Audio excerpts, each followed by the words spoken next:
નમસ્કાર, મારી Manjula Sarani official YouTube ચેનલમાં આપ સૌનું હાર્દિક સ્વાગત છે.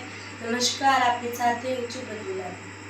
કેટલા બધા એવા દ્રશ્યો કે જેવા ખેડૂતો પોતાની કરુણમય દ્રશ્યને દર્શાવે છે, કારણ કે તેમના માટે કેટલી બધી વિકટ પરિસ્થિતિઓ હોય છે, છતાં પણ તેઓ વારંવાર પડે છે, ઊભા થઈ અને પોતાને ફરીથી એકવાર મજબૂત કરે છે અને કહે છે કે હજુ તારા માટે ઘણું બધું બાકી છે અને હજુ તો એ પાક વાવવાનો છે અને ફરીથી એ પાક લેવાનો પણ છે.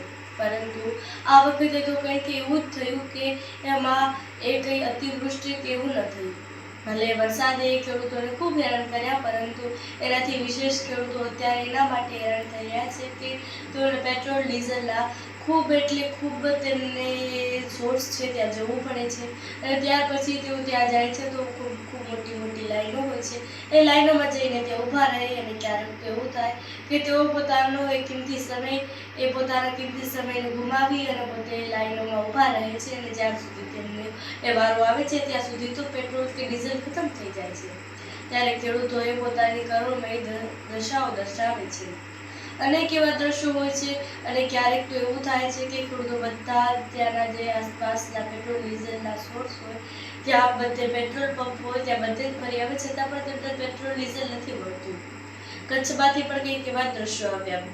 એક ખેડૂત હતા, તેઓ પેટ્રોલ ડીઝલ માટે બધે ત્યાં ફરી ગયા અને ત્યાર પછી છેલ્લે તો એક પેટ્રોલ પંપ આવીને બેઠા ને ત્યાર પછી તેમણે કહ્યું કે હવે અહીંયા ભુજમાં બધે ફરી લીધું, પરંતુ હવે ક્યાંય પેટ્રોલ ડીઝલ મળ્યું જ નહીં. ત્યાર પછી તેઓ ખૂબ રડ્યા. ભલે એ વિડીયો આવ્યો તે કદાચ સાકેતિક હોય, પરંતુ બધે જ સમગ્ર ગુજરાતમાં આવી જ દશા છે કે બધે જ માત્ર કચ્છ માટે જ નહીં, એ કચ્છમાં તો એ કચ્છ ખૂબ સમગ્ર ભારત માટે ખૂબ એક સારું વિશેષ સ્થળ છે ને ત્યાંથી કેટલો બધો લાભ એ સમગ્ર ભારતને થાય છે, પરંતુ એમાંથી એ કચ્છને જેટલો થવો જોઈએ તેટલો લાભ નથી થતો. એટલે કે પેટ્રોલ ડીઝલ પર ત્યાં ઓછું જ આવે છે, પરંતુ ઉપરથી અત્યારે પેટ્રોલ ડીઝલની કમી અને અત્યારે ત્યાં કચ્છમાં પેટ્રોલ ડીઝલ ઓછું પહોંચે છે. ગુજરાત અને અન્ય વિસ્તારોમાં પણ પેટ્રોલ ડીઝલની આવી જ કમી છે.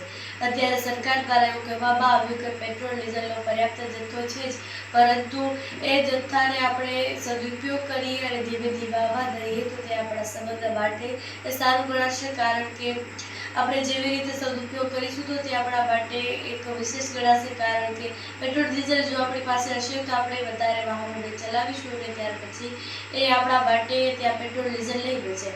આના કારણે સરકાર તે પેટ્રોલ ઓછું આવવા દે છે, પરંતુ અત્યારે ખેડૂતો ખૂબ રડી રહ્યા છે. તેઓ કંઈક એવું કહી રહ્યા છે કે અમારો જન્મ જ લાઈનોમાં ઊભું રહેવા માટે થયો છે. હવે જ્યારે હોય ત્યારે લાઈનોમાં ઊભું રહેવાનું. ત્યારે હા, એ વાત પણ સાચી છે. પાકને જ્યારે હોય ત્યારે વેચવાનું હોય તો પણ તેમને લાઈનોમાં ઊભું રહેવું, અથવા તો ખાતરની વાત હોય તો ખાતરમાં પણ તેમને એ લાઈનોમાં ઊભું રહેવું. વિચાર કરો કે એ પોતે ખેડૂત છે આપણા દેશ અને સમગ્ર વિશ્વના એ લોકો સુધી એ પોતે પોતાના દ્વારા દરેક થાળીમાં ભોજન બેસાડે, છતાં પણ તેમને સરખી રીતે પેટ્રોલ ડીઝલ ખાતર એ નથી મળતું.